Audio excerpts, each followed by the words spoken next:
Guys meeting এ কিন্তু মানুষ প্রচুর আইছে, তাও আবার হেলিকপ্টার দেখবার।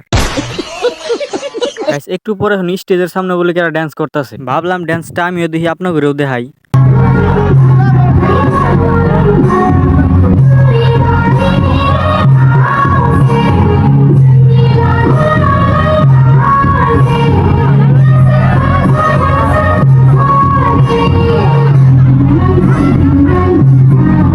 গাইস কিছু বুঝছেন? বাদ দেন, আমিও বুঝি না। গাইস সাংবাদিকের কাম দেখছেন? মদারুর হাতে মস্কারি খেলাইতেছে।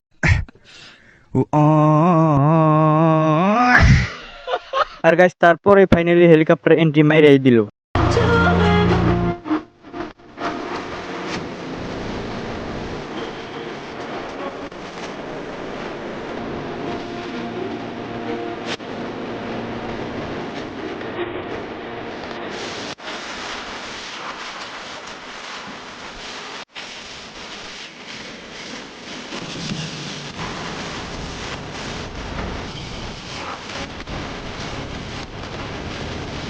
তো গাইস আজকের ভিডিওটা এই পর্যন্তই, দেখা হবে আবার কোনো নতুন ভিডিওতে। আর হ্যাঁ গাইস একটু সাপোর্ট করবেন, নেক্সট আরো ভালো ভালো ভিডিও দেওয়ার চেষ্টা করবো। ভালো থাকেন, সুস্থ থাকেন, আল্লাহ।